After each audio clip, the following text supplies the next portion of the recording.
Everyone मोर चेनेलर अन्य এটা নতুন ভিডিঅ'লৈ আপোনালোক সকলোকে পুনৰবাৰ স্বাগতম জনাইছো। ৰাতিপুৱা 7মান বাজিছে, গা পা ধুই আহিছো আৰু ভিডিঅ'টা ষ্টাৰ্ট কৰো বুলি ভাবিলো। বতৰ ডাৱৰীয়া, ভিতৰৰ পিকচাৰ কোৱালিটিটো একেবাৰে ভাল নহয়, সেইকাৰণে বাহিৰলৈ আহি ল'বলগীয়া হৈছে ভিডিঅ'টো ষ্টাৰ্ট কৰিবলৈ। আজি আপোনালোকলৈ আচাৰ বনোৱাৰ পদ্ধতি এটা আগবঢ়াওঁ বুলি ভাবিছো। ডাৱৰীয়া বতৰ হ'লেও কেনেদৰে আচাৰ বনাব পাৰি একেদিনাই তাকে দেখুৱাম বুলি ভাবিছো। তাই হয়তো এনেদৰে আচাৰ বনাব জানিবও পাৰে আৰু হয়তো কোনোবাই নাজানিবও পাৰে, নজনাসকলৰ বাবে সুবিধা হ'ব। গতিকে যদি ভাল লাগে তেনেহ'লে এটা লাইক কৰি দিব আৰু চেনেলটোত যদি নতুনকৈ আহিছে তেনেহ'লে চেনেলটো ছাবস্ক্ৰাইব কৰি দিব বুলি আশা ৰাখিলোঁ। এতিয়া মই জলকীয়াখিনি ছিঙি লৈছোঁ। জলকীয়া গছবোৰৰ পৰা জলকীয়া সৰি পৰিছিলে, বৰষুণ দি থকাৰ কাৰণে সম্ভৱ গুৰিটো গেলি গেলি সৰি গৈছে। ভাবিলোঁ এনেই নষ্ট হোৱাতকৈ আজি আচাৰেই বনাই পেলাওঁ। বৰষুণৰ বতৰ, বৰষুণ দি আছে আজিও, কিন্তু এই আচাৰবিধ বনাবৰ কাৰণে ৰ'দৰ প্ৰয়োজন নাই। এই আচাৰ বনাওঁতে আজি মই তেনেই কম বস্তু ব্যৱহাৰ কৰিম। কম বস্তু ব্যৱহাৰ কৰিলেও এই আচাৰবিধ খাবলৈ বহুত ভাল হয়।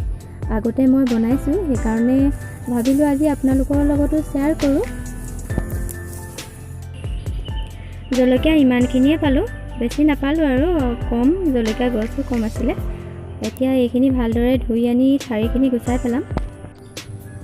জলকীয়াৰ ঠাৰিখিনি গুচাই লোৱাৰ পাছত এতিয়া মই ইয়াত দি দিম গৰম পানী। সম্পূৰ্ণ উতলা পানী নহ'লেও হ'ব। গৰম পানী দি দিলে এনেদৰে জলকীয়াখিনি কোমল হৈ যাব। আৰু এতিয়া এইখিনি মই ঢাকোন লগাই থৈ দিম পানীখিনি যেতিয়ালৈকে ঠাণ্ডা নহয় তেতিয়ালৈকে। এতিয়া জলকীয়া আচাৰখিনি বনাবৰ কাৰণে মই লৈ লৈছোঁ কেইটামান নহৰু। জলকীয়াৰ পৰিমাণটো কম, সেইকাৰণে কমকৈ লৈছোঁ। আৰু আদা, লগতে নেমু এফালো লৈ লৈছোঁ। নেমুৰ ৰস ব্যৱহাৰ কৰিম। জলকীয়াখিনি গৰম পানীৰ পৰা টুকি মই এনেকৈ সৰু সৰুকৈ কাটি ল'লোঁ আৰু পানীখিনি সম্পূৰ্ণকৈ শুকাই যাবলৈ দিলোঁ। ৰ'দত দিয়া নাই, এনেই মেলি থৈছিলোঁ চালনীত শুকাবলৈ। পানীখিনি এতিয়া শুকাই গৈছে আৰু এইখিনি আচাৰ বনাব পৰা হৈ গৈছে। এতিয়া এটা কেৰাহীত মই তেল গৰম কৰি লৈছোঁ। আচাৰৰ পৰিমাণ অনুসৰি তেল ল'ব। মোৰ যিহেতু জলকীয়াৰ পৰিমাণ কম, গতিকে তেল অলপ কমকৈ লৈছোঁ। আৰু এতিয়া মই নহৰুখিনি কুটি ল'লোঁ মিহি মিহিকৈ আৰু আদাও মিহি মিহিকৈ কুটি ল'লোঁ।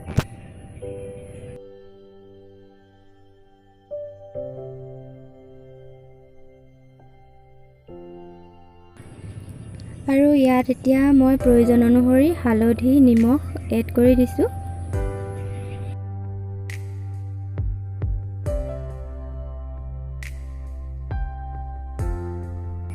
মই জলকীয়াখিনি ছিঙোতে অলপ কুমলীয়া জলকীয়াও লগত মিক্স হৈ আহিলে, গতিকে জ্বলাৰ পৰিমাণটো অকণমান কম হ'ব পাৰে, সেইকাৰণে জ্বলাৰ পৰিমাণটো বঢ়াবৰ কাৰণে লগতে দি দিলোঁ এতিয়া অলপ ৰেড চিলি পাউডাৰ। আৰু এতিয়া এইখিনি ভালদৰে মিক্স কৰি ল'ম।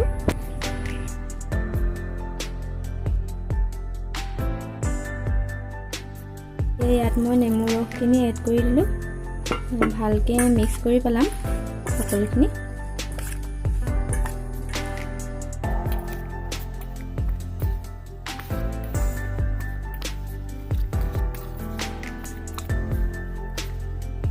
এতিয়া ইয়াত দি দিলোঁ শেষত গৰম কৰি লোৱা তেলখিনি।